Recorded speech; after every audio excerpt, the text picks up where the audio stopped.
국민의힘은 오늘부터 이틀간 1대1 맞수 토론을 합니다. 4강에 진출한 4명의 후보가 각자 원하는 후보를 선택해서 1대1 토론을 하는 방식인데 가장 많은 지명을 받은 후보는 누구였을까요? 어제 미디어데이 현장으로 가보겠습니다.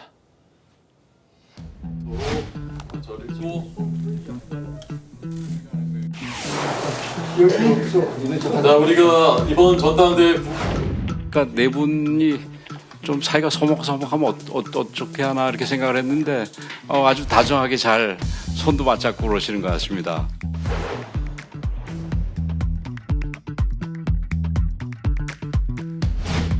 저는 한동훈 후보님과 함께하겠습니다.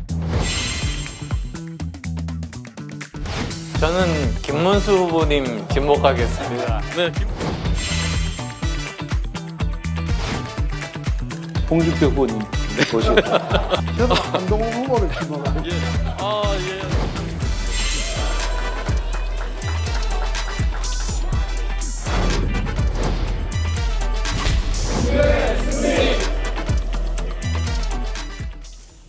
보신 것처럼 1대1 지목을 통해서 토론회 대진표는 확정됐습니다. 자, 그래픽 보겠습니다. 자, 맞수 토론 지목 결과는 이렇습니다. 김문수 후보는 한동훈 후보 지목했고, 한동훈 후보는 홍준표 후보 지목했고, 홍준표 후보는 다시 한동훈 후보, 그리고 안철수 후보는 아무한테도 지목을 받지 못했는데 이제 안철수 후보는 김문수 후보를 지목하게 됐습니다. 그래서 결과가 어떻게 됐느냐?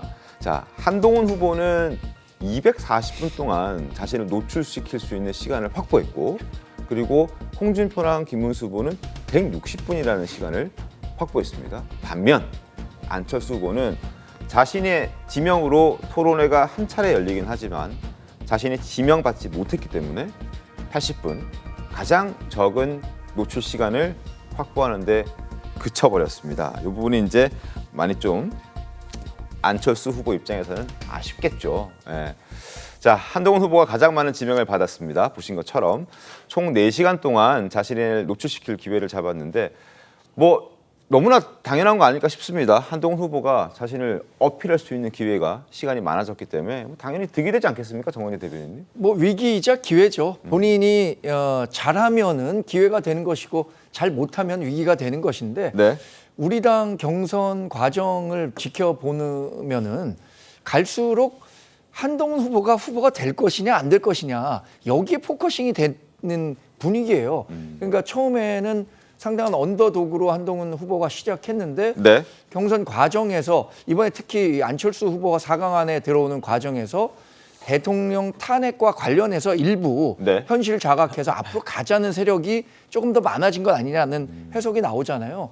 그러면서 한동훈 후보가 최종 후보가 될 것이냐 안 될 것이냐에 오히려 더 많은 관심이 쏠리는 상황이 아닌가 싶습니다. 그래서 김문수 후보나 홍준표 후보 모두 네. 한동훈 후보를 지목했다는 생각이 들고요. 한동훈 후보는 아마도 홍준표 후보를 지명한 것은 지난번에 1차 토론에서 못 들은 답이 있잖아요. 본인이 12월 3일 날 당대표였다면 네. 그때 계엄과 관련해서 어떤 입장을 취했겠느냐라고 이야기를 했는데 시간이 다 됐다라고 해서 답을 하지 않으셨는데 이런저런 여러 가지 이야기들을 홍 후보와 더 할 게 많다 이렇게 판단했던 것 같습니다. 한동훈 후보와 홍준표 후보 간의 어떤 1대1 맞짱 토론 많은 분들의 관심을 좀 받고 있는 상황인데 그 부분 저희가 잠시 뒤에 얘기를 해보고 어제 후보들이 지명이 오고 가는 사이에 설전들이 좀 벌어졌는데 그 목소리 한번 들어보겠습니다. 가장 많이 지목을 받으셨는데 그 이유가 뭐라고 생각하세요? 저는 정치하면서 늘 많이 공격의 대상이 되잖아요. 어떻게 보면 뭐 제가 유력하다는 방증이 될 수도 있고요. 후보님 오늘 지목을 못 따가셨는데 좀 아쉽진 않으신가요? 지목을 아마도 많은 분들이 저를 두려워하셔서 그런 걸로 생각합니다. 난 안철수 후보가 내 지명해 줬으면 참 좋겠다 생각했는데 안 하대요. 만만하니까. 제가 할 말을 먼저 하셔가지고 제가 기회를 놓쳤습니다. 자, 지목을 받지 못해서 지목을 하다가 아마 두려워서 그랬다라고 했는데 바로 홍준표 후보가 만만하다 얘기해서 뭔가 약간 무안해지는 그런 분위기도 연출이 됐었습니다. 어쨌든 안철수 후보 입장에서 좀 아쉬울 거예요, 그죠? 안철수 후보는 아쉽죠.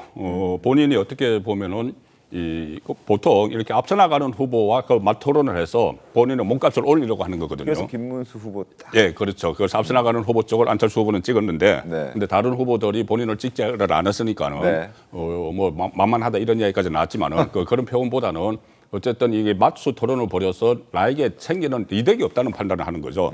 상대가. 네. 그런데 그러면 한동훈 후보는 왜 두 명이 찍었느냐? 저는 상당한 의미가 있다고 봅니다. 본인이 우세하기 때문에 찍었다고 하지만은 어떻게 보면은 공격 포인트가 많기 때문에 찍었을 수가 있어요. 허점이 많다는 거죠. 그 공격할 곳이 많다는 거죠. 한동훈 후보가. 한동훈 후보에게. 그것은 지금 홍준표 후보와 김문수 후보가 조금 결이 다릅니다.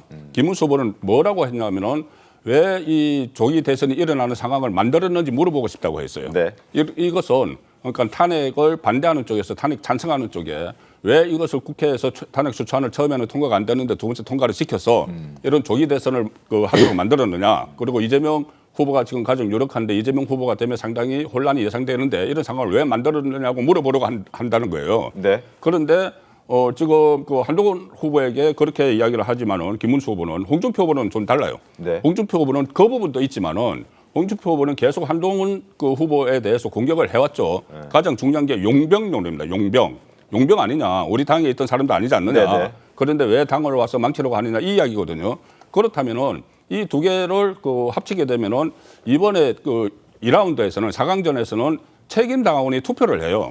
1라운드에서는 8강전에서는 그냥 일반 국민 여론조사를 했지만 네. 2라운드는 책임 당원이 50%가 투표를 합니다. 50% 여론조사. 그러면 책임 당원을 겨냥을 해서 이게 호소를 하는 거예요. 책임 당원들은 아무래도 탄핵에 반대하는 쪽이 좀 많다고 보니까 그래서 이런 부분이 전략적으로 선택을 했다고 봅니다. 알겠습니다. 자, 한동훈 후보와 홍준표 후보의 맞대결 여기에 많은 사람 관심이 집중되고 있을 텐데요. 서로 지목하게 된 배경도 재미있었습니다. 화면 함께 보겠습니다. 예, 둘이 옆에 앉아가지고 아무래도 나를 지목하는 사람이 없을 것 같은데 같이 서로 지목하자 이래가지고 합의됐습니다. 저희가 할 말이 많잖아요. 네. 홍 후보님, 한 후보님 칭찬 좀 해주시죠. 똑똑하죠. 그리고 잘생겼고. 저도 좀 말씀드리자면 이렇게 옆에서 대화 나눈 적이 이번이 처음이에요. 사실 요 며칠이. 처음이에요. 근데 매력 있는 분이시고 저분이 저런 분이었나 하는 생각을 할 정도로 좋은 말씀 많이 해주셔서 그래도 근데 누가 그러더라고요. 그럴 때 긴장해야 된다고. 장난꾸러기겠죠. 저렇게 화기애애한 분위기. 처음 토론했을 때도 저랬습니다. 그랬더니 갑자기 인신공격하기 시작했었죠. 이번에도 그런 분위기가 연출되지 않을까 사람들이 좀 지켜보고 있는데 바로 저렇게 얘기하기 직전 아침에 홍준표 후보가 기자들과 인터뷰하는 과정에서는 정반대로 한동훈 후보를 또 굉장히 비판했습니다. 들어보겠습니다. 사사건건 깐죽대고 사사건건 터집 잡고 그래 하니까 대통령이 선택의 여지가 있었겠습니까? 내가 그걸 정치적 자폭이라고 했어요. 더 이상 대통령 하기 싫었다 그 말도 합니다. 야당은 저러지. 여당 대표는 사사건건 깐죽대고 어깃장 놓지. 고립무원 상태지. 우리 당에 들어온 지 며칠 안 돼요. 본인의 잘못을 좀 반성을 할 줄 알아야지. 이랬다가 저랬다가 뭐가 홍준표 후보의 진짜 마음인지 도통 알 수가 없습니다. 자, 김상희 평론가님. 네. 이번에는 어떻게 될까요? 두 사람이 이제 서로 지목을 하면서 네. 두 번이나 맞붙게 됐는데 어떤 토론이 될 것 같습니까? 일단 한동훈 후보는 네.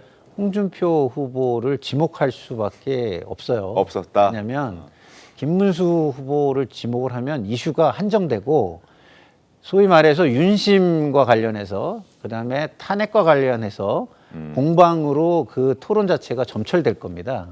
그리고 상당히 감정도 고조가 될 수 있어요. 그러면 본인이 아무리 강성 지지층에게 지금까지 어필하려는 유화 전략을 썼어도 그것이 한순간에 무산이 될 수 있잖아요. 네.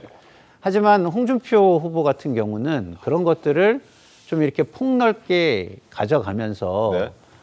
대화를 나눌 수 있고 그 위험도를 낮출 수 있다라는 측면에서 홍준표 후보를 할 수밖에 없었다라는 네. 생각이 들고요. 그리고 홍준표 후보나 김문수 후보는 또 한동훈 후보를 저는 지명할 수밖에 없다라고 저는 생각하는 이유가 그런가요? 네, 왜냐하면 강성 지지층과 윤심을 얻어야 되는 후보들이에요, 일정 부분. 김문수 후보는 그게 아주 절박한 사람이고 네. 홍준표 후보도 그 부분이 굉장히 중요해요. 그러면 그걸 얻기 위해서 가장 공격을 할 수 있는 대상이 한동훈 후보죠. 안철수 후보보다는. 네. 네, 그렇기 때문에 저는 그렇게 선택을 했다고 보여지고요. 네. 한동훈, 홍준표 후보의 부분이 더 이렇게 귀추가 주목되는 이유는 거기에서 지금 홍준표 후보의 행태를 보면 굉장히 예측 불허의 부분이 많잖아요. 네, 네, 네. 그래서 그런 부분이 기사가 많이 되겠다 싶어가지고 귀추가 주목이 되는 것 같습니다.